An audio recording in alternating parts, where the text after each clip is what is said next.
जो लड़ाई दी उसकी वजह से वो संविधान आया है। उसीलिए डॉक्टर बाबा साहब आंबेडकर ने हमको संविधान में रिजर्वेशन दिया। संविधान में हमको यह बताया गया कि यह देश किसी एक धर्म का, जाति का नहीं होगा, सबका होगा। औरतों के लिए वोटिंग का राइट एक झटके में दिया गया, जो इसके लिए दुनिया के दूसरे देशों में औरतों को लड़ाई करनी पड़ी, हमारे देश में नहीं करनी पड़ी। लेकिन हम औरतों के लिए अभी भी समान वेतन का कानून नहीं है, यह मैं बताना चाहता हूं। औरतों को तकलीफ दी जाती है, आपके इसमें जिक्र है औरतों पे किस तरह से जुल्म होते हैं। औरतों का कोरोना के बाद काम में आने का हिस्सा कम हो गया है, औरतें फिर घर की तरफ मुड़ रही है, क्योंकि काम ही मिलता नहीं है। तो क्या करें, यह सरकार अजीब है। एक तरफ मोदी बोलते हैं कि हमने कई काम देश की तरक्की की है, अच्छे दिन आने वाले हैं। महंगाई कैसी बढ़ रही है आपको मालूम है, जिसका जिक्र यहां पे हुआ है, उसके लिए दोबारा मैं उसको बताना नहीं चाहता हूं। लेकिन साथ साथ इसको समझ लीजिए कि ये जो अग्निपथ उन्होंने लाया है वो किसके लिए लाया है। उनको मालूम है क्या बेरोजगारी, जिसको हम अनएम्प्लॉयमेंट कहते हैं, वो दुनिया में सबसे ज्यादा हमारे देश में बढ़ गई है, और ये उनको तकलीफ देने वाली बात है। उसके लिए लोगों को, नौजवानों को गुमराह करने के लिए 4 साल का एक पैकेज लेके वो आए। लेकिन बच्चे होशियार हैं, यूथ होशियार है, उसके लिए रास्ते पे उतर गया है। अग्नि में अग्नि लगा रहे हैं, ट्रेन को जला रहे हैं, बस को जला रहे हैं, अग्निपथ पे चले हुए हैं। किसको भेजा उन्होंने अग्निपथ के? ये मोदी सरकार ने भेजा है, जो सरकार लोगों को नौकरी नहीं दे सकी। कितनी सरकारी नौकरियां बाकी है? नई शिक्षा नीति लेके ये आए हैं। ये नई शिक्षा नीति में सबको शिक्षा अगर देनी है तो कई लाख टीचरों की अपॉइंटमेंट करनी पड़ेगी। लेकिन ये कुछ बात करते हैं क्या?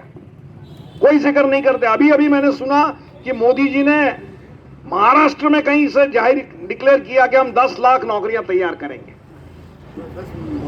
आपको बेरोजगार करेंगे। कितने बेरोजगार आपने किए हैं, और 10 लाख नौकरियों से क्या होगा? जो प्राइवेटाइजेशन, मॉनेटरी पाइपलाइन जिसका जिक्र आपके पर्चे में है, इससे 30 लाख रिजर्वेशन की नौकरियां खत्म हो गई है। इसका हिसाब कौन देगा? 30 लाख गरीब नौजवान जो पिछड़े तबके से आते हैं, उनको अपनी विकास के लिए जो रोजगार मिलता था, उसका सरकार ने उसको ही बंद कर दिया है। अडानी अंबानी नौकरी देते हैं, लेकिन 14,000 15,000 की नौकरी दे रहे हैं। पेंशन की कोई गारंटी नहीं है, कितने दिन नौकरी पे रखेंगे ये भी गारंटी नहीं है। तो एक नई दुनिया की तरफ हम बढ़ रहे हैं। लेकिन जनता, ये राजा है, अगर हमको मालूम है। ये नौटंकी बहुत करते हैं। मुझे याद है 2014 में ये जब चुनकर आए तो पार्लियामेंट को उन्होंने नमस्कार किया था और फोटो दिखाया था कि देखो मोदी पार्लियामेंट के सामने झुक रहा है। लेकिन ये जो प्राइम मिनिस्टर है वो पार्लियामेंट में आता ही नहीं है, कोई सवाल का जवाब देता भी नहीं है। कभी तो भी आके एक भाषण करके निकल जाता है। 8 साल में ये एक ऐसा प्राइम मिनिस्टर है जिसने एक भी पत्रकार परिषद नहीं ली है, एक बार भी पत्रकारों का सामना नहीं किया है कि वो सवाल पूछेंगे और हम मुश्किल में आएंगे उसके लिए पूछने को तैयार नहीं है। उनकी बड़ी बड़ी बातें तो सुनना। काला पैसा इन्होंने निकाला, स्विट्जरलैंड से पैसा वापस लाया, ऐसा बताया गया। परसों ही पेपर में न्यूज आई है कि पिछले 40 साल में जितना हिंदुस्तान का पैसा स्विस बैंक में नहीं था, उससे ज्यादा 31,000 करोड़ रुपया स्विट्जरलैंड के बैंक में जमा हुआ है। ये मैंने नहीं, स्विट्जरलैंड के बैंक ने ही बताया है। और मोदी जी हमको कहते हैं कि हमने स्विट्जरलैंड का पैसा वापस लाया। नोटबंदी के जमाने में उन्होंने, याद है आपको, वो कहते थे कि नोटबंदी से काला पैसा खत्म हो जाएगा। हमने उनको इतना ही पूछा कि नोटबंदी के बाद कितना काला पैसा निकला, जरा बताइए। बताने को तैयार नहीं, सिर्फ बड़ी बड़ी कहते हैं कि काला पैसा खत्म हो गया। अरे सब दुनिया कहती है कि हिंदुस्तान में काला पैसा बढ़ गया है, लेकिन हमारे मोदी जी को मंजूर नहीं है। मोदी जी चुपचाप बैठे हुए हैं, घर में आराम से बैठे, योगा कर रहे हैं। योगा बुलडोजर लाते हैं। अभी आज हिंदुस्तान किस लिए मशहूर हो गया है? बुलडोजर। अभी एक नारे, हमारी बहनें नारे दे रही थी, जमीन, सरकार की जमीन हमारी है।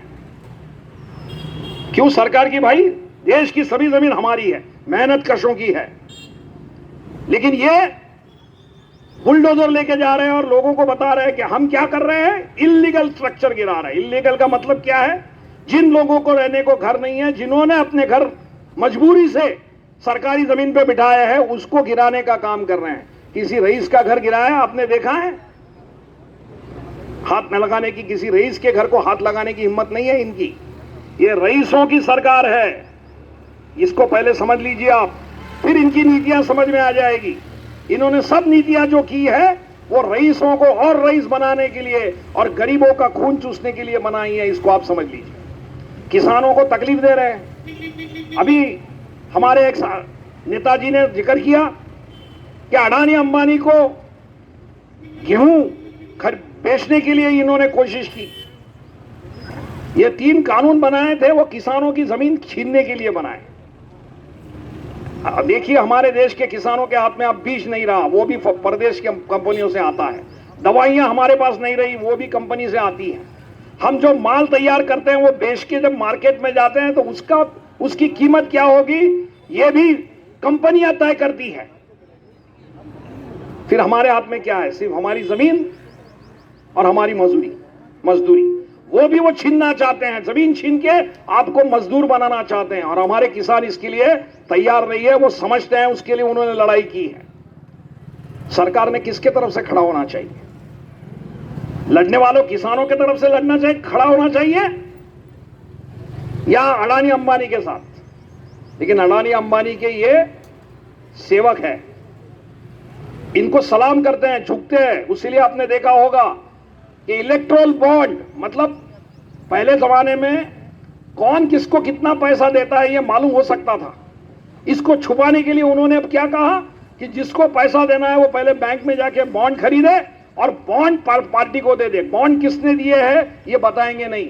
और हाल ही में बताया गया है कि जितना पैसा जमा हुआ बॉन्ड में उससे 80% पैसा ये बीजेपी को मिलता है, बाकी सब पार्टियों को 5% के आसपास आते हैं। उसमें वामपंथ का एक भी पार्टी नहीं है, ये मैं बताना चाहता हूं। लेकिन ये लड़ाई है, हमारे देश की बुनियादी लड़ाई जो है वो जिनके पास है और जिनके पास कुछ नहीं है, इन 2 तबकों के बीच की लड़ाई है, इसको पहले समझ लीजिए। लेकिन जो उनके पास कुछ नहीं है उनके पास मेहनत है, और ये मेहनत की जिनके पास सब कुछ है उनको जरूरत है, लेकिन वो सस्ते में लेना चाहते हैं।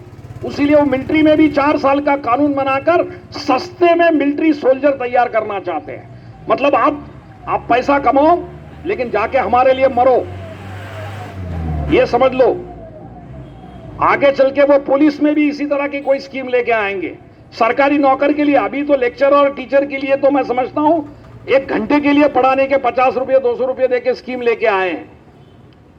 50% हमारे विद्यालय में 50% जगहें अभी भी खाली है, टीचर भर्ती नहीं किए जाते। उनके जगह पर पढ़े लिखे लोगों को 50 रुपये 250 रुपये 1 घंटे के देकर पढ़ाई के लिए मजबूर किया जाता। इसीलिए आप लोगों को यह राजनीति समझनी पड़ेगी। मजदूरों ने लड़कर कानून बनाए, इसको इन्होंने रद्द कर दिया। किसके लिए? अडानी अंबानी और उनके जैसे कॉरपोरेट हाउसेस को मदद करने के लिए। सस्ते में उनको मजदूर मिलना चाहिए, उसके लिए इन्होंने कानून कम कर दिया। हम किमान वेतन की बात करते हैं। सभी मजदूर यूनियन ने बनाकर यह कहा था कि कम से कम 18 से 22 हजार रुपये किमान वेतन इस देश में होना चाहिए, न्यूनतम मजदूरी होनी चाहिए। लेकिन इसके बारे में वो एक लफ्ज भी नहीं बोलते हैं, बल्कि और वेतन कम करते हैं। मेरे को यहां पे 221 रुपया मनरेगा का किया है, हम तो 500 के ऊपर मांगते हैं मनरेगा के लिए। और वो भी मनरेगा में मैंने देखा है कि आजकल जेसीबी और मशीन ला के काम किया जाता है। मजदूर भी हमारे को, उनको बोलते हैं आपको क्या करना है, आप ले लो 10% और घर पे बैठो, हम हमारा काम लेंगे। सरपंच लेता है और कौन कौन उसके अंदर लेता है मुझे मालूम नहीं, लेकिन ये लफड़ा चल रहा है। मतलब हमारी कोई भी स्कीम हम लड़के बनाएंगे, उसका अमल नहीं करेंगे, और अमल करेंगे तो फिर जिनके पास पैसा है उनको मदद कैसी होगी, इस तरह से काम करेंगे। ये दुनिया को हमको बदलना है। बदल सकते हैं कि नहीं? हाँ, बदल सकते हैं। दुनिया लड़ने वालों के लिए बदलती है। मजदूरों के लिए 8 घंटे की ड्यूटी कैसी आई?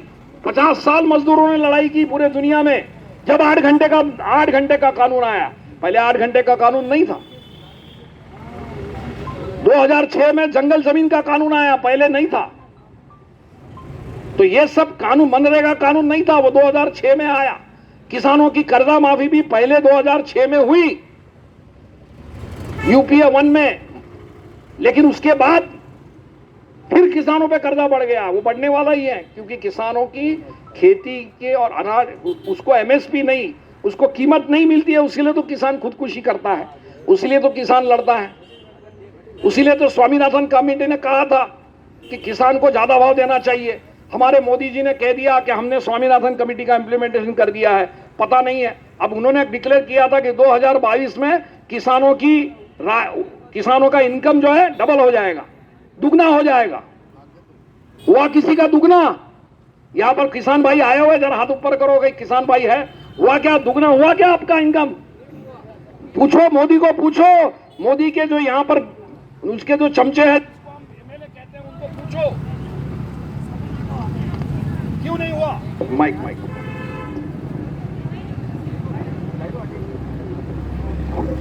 इनके पूछिए, आप लोग इनसे पूछिए कि हमारे को एमएसपी क्यों नहीं मिलती, हमारी इनकम क्यों नहीं बढ़ती, और जिनकी है उनकी क्यों बढ़ती है। ये सवाल अगर पूछना है तो इकट्ठा होकर पूछना पड़ेगा। एक एक आदमी पूछेगा तो कुछ नहीं होगा, उसको देशद्रोही बताकर जेल में डाला जाएगा, उसके घर पे बुलडोजर डाला जाएगा, उसको हक नहीं है पूछने का, यह कहा जाएगा। हमारे संविधान ने हमको हक दिया है, लेकिन वो हक कुचलने की कोशिश की जा रही है। इसीलिए हम लोगों को इकट्ठा होना पड़ेगा, और वो आप लोकतांत्रिक मोर्चा के माध्यम से कर रहे हैं, उसके लिए मैं आपको बधाई देता हूं। और मुझे उम्मीद है कि राजस्थान में जहां से 1 करोड़ आदिवासी है और कई किसान लड़ाई के मैदान में उतर गए हैं, वो एक नई बुनियाद कायम करेंगे और पूरे देश को संदेशा देंगे कि आइए साथियों, मेहनतकश साथियों, आइए हम इकट्ठा हो जाएंगे और लड़ाई करके हमारी तकदीर बदलेंगे और इस देश का नक्शा भी बदल देंगे। और यही उम्मीद के साथ हमने आजादी की लड़ाई की थी।